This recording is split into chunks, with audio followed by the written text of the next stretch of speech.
Okey. Assalamualaikum dan salam sejahtera. Hai, bersama saya kembali.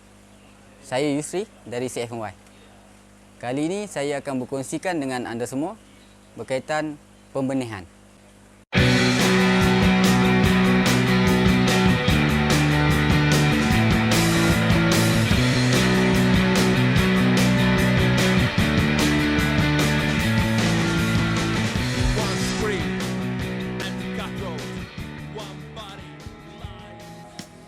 Okey, pembenihan ni dia ada tiga kriteria utama, iaitu pemilihan induk, penyediaan tempat mengawan dan juga pemakanan. Okey, saya akan perhalusi satu persatu, di mana kita bermula dengan pemilihan induk. Untuk proses pembenihan, iaitu proses mengawan, di mana kita memerlukan induk yang agresif dan aktif. Di mana dalam pembelajaran kali ini yang saya ingin kongsikan pada anda semua, induk yang agresif adalah induk yang bersaiz 4 ke 5 inci. Di mana walaupun kuantiti telur tak sebanyak yang saiz 5-6 inci, tetapi dia punya kuantiti induk yang akan bertelur lebih tinggi berbanding saiz yang lebih besar. Okey, selain daripada itu, saya akan kongsikan juga di mana kriteria pemilihan induk ni selain daripada saiz, ia melibatkan kuantiti nisbah, iaitu jantan dan betina. So benda ni menjadi perbualan hangat di luar sana, di mana berapa nisbah jantan berbanding betina. So pada pembelajaran di CMY kami mencadangkan benda ni subjektif. So kita boleh pilih sama ada 1:1, iaitu 1 jantan 1 betina, ataupun 1:2, 2:3 dan sebagainya. Tetapi di sini kita tekankan kuantiti induk yang bertelur. So kita memerlukan betina yang lebih banyak berbanding jantan. Okey, di sini kita praktikan saiz tank yang kecil, di mana saiz 3 kaki kali 2 kaki kita menempatkan 10 ekor induk, di mana kita akan meletakkan 3 jantan dan 7 betina. Okey, itu yang dipraktikan di sini. Okey, seterusnya kita juga perlu melalui proses kuarantin antara jantan dan betina sebelum kita pasangkan induk tersebut.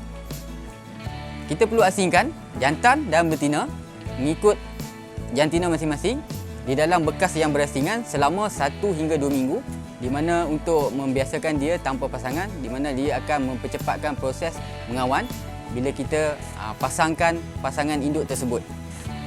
Ini telah terbukti di mana ia 80% boleh mempercepatkan proses induk bertelur. Okey, sebelum saya meneruskan untuk tajuk kriteria kedua, iaitu penyediaan tempat mengawan, sila subscribe, like dan share video ini untuk support video-video CMY dan lebih berkembang maju.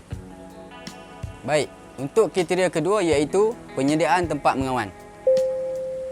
Penyediaan tempat mengawan di mana kita perlu set up ataupun menempatkan udang di tempat yang sesuai untuk menggalakkan lagi ataupun menghasilkan lebih banyak induk yang cepat mengawan dan menghasilkan lebih banyak induk yang mudah bertelur.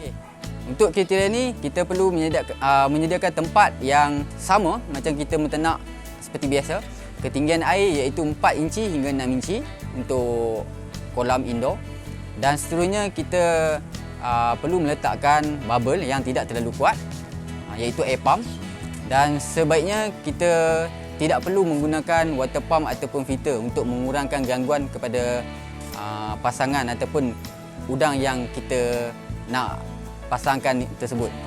Selain daripada itu, tempat untuk induk mengawan ni perlulah tempat yang sedikit tersorok, tempat yang sedikit tenang dan tidak terlalu cerah, dan sebaiknya tidak mengalami gangguan-gangguan seperti kita ada tempat yang lalu lalang dan sebagainya. Kita juga sebolehnya mengelakkan daripada memeriksa ataupun mengangkat udang secara kerap, iaitu setiap hari dan sebagainya. Cuma memantau udang tersebut sama ada dia hidup ataupun mati, supaya air kita tidak tercemar jika udang tersebut dah mati. Untuk pengalaman saya dan kaedah yang diamalkan di CMY, kami hanya memeriksa induk tersebut dalam tempoh sebulan hanya sekali sahaja untuk memastikan sama ada induk itu sudah bertelur ataupun tidak. Saya akan masuk kriteria yang ketiga, iaitu pemakanan.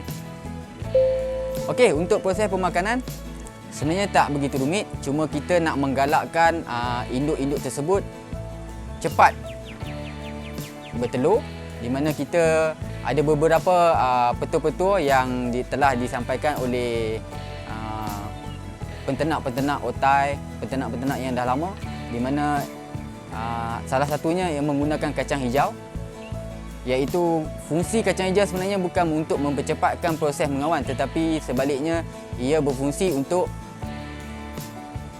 menyuburkan induk tersebut. Bila induk tersebut subur, ini akan mempercepatkan lagi proses persenyawaan dan proses bertelur.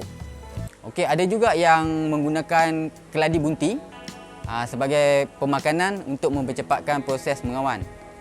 Dan tidak seharusnya kita memberi makan secara setiap hari, kerana kacang hijau juga boleh merosakkan air jika terlalu kerap dan berlebihan kuantiti. Okey, itu saja tip-tip untuk induk mengawan ataupun proses pembenihan, di mana kita telah huraikan 3 kriteria tadi, iaitu pemilihan induk, penyediaan tempat mengawan dan juga pemakanan. Okey, itu saja untuk perkongsian kita pada kali ini. Semoga perkongsian ini bermanfaat untuk dipraktikkan bersama di rumah, dan selamat mencuba.